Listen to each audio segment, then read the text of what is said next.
Hi all, welcome back to our channel. So இன்றைக்கி வந்து ஆலு பட்டாணி கிரேவி தான் பார்க்க போகிறோம். ஸோ இன்க்ரீடியன்ட்ஸ் பார்க்கலாமா? ஸோ ஃபர்ஸ்ட் வந்து 2 சாப்ட் அனியன்ஸ் எடுத்திருக்கேன் அண்ட் 2 சாப்டு டொமேட்டோஸ். பட்டாணியை நல்லா வாஷ் பண்ணி எடுத்திருக்கேன் அண்ட் பொட்டேட்டோஸில் இருக்க ஸ்கின் பீல் பண்ணி கட் பண்ணி வச்சுருக்கேன். இந்த சைடு வந்து மிக்சர் ஜாரில் half தி கோகோனட் எடுத்து அதில் 2 spoons of fennel seeds 2-3 cashew nuts போட்டு அதை நல்லா பேஸ்ட்டாக கிரைண்ட் பண்ணி வச்சுக்கலாம் சைடில்.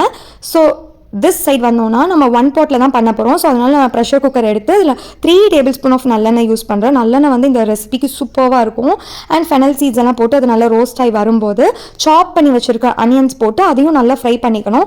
ஆனியன்ஸ் வந்து இதில் லைட்டாக அந்த ப்ரௌன் ஷேடில் ஃப்ரை ஆகிற வரைக்கும் ஃப்ரை ஆனதுக்கப்புறம் ginger garlic paste 1 tablespoon of ginger garlic paste போட்டு அதுவும் ரா ஸ்மெல்லாம் போகிற வரைக்கும் ஃப்ரை பண்ணதுக்கப்புறம் டொமேட்டோஸ் ஆட் பண்ணிடலாம்.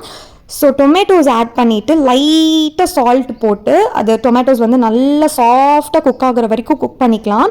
குக் ஆனதுக்கப்புறம் 1 tablespoon of sambar powder and கொஞ்சோண்டு சால்ட் போட்டு மசாலாஸில் இருக்கிற ரா ஃப்ளேவர் ரா ஸ்மெல்லாம் போய் ஃப்ளேவர்ஃபுல் வர வரைக்கும் நல்லா சாட்டே பண்ணி எடுத்துக்கலாம். ஸோ இந்த அளவுக்கு மசாலா ரெடி ஆனதுக்கப்புறம் நம்ம கட் பண்ணி வச்சுருக்க பொட்டேட்டோஸ் அண்ட் பட்டாணி ஆட் பண்ணி ஒரு 2 மினிட்ஸ்க்கு நல்லா வந்து ஃப்ரை பண்ணி சாட்டே பண்ணி எடுத்துக்கலாம்.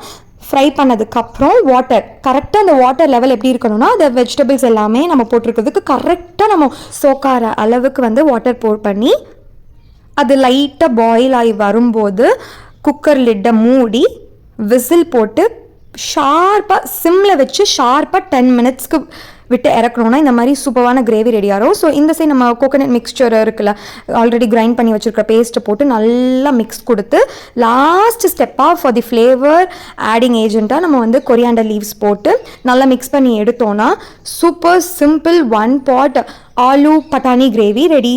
ஸோ நீங்களும் ட்ரை பண்ணி பார்த்துட்டு டூ லெட் மீ நோ இன் தி காமெண்ட் செக்ஷன் பிலோ. தேங்க்யூ.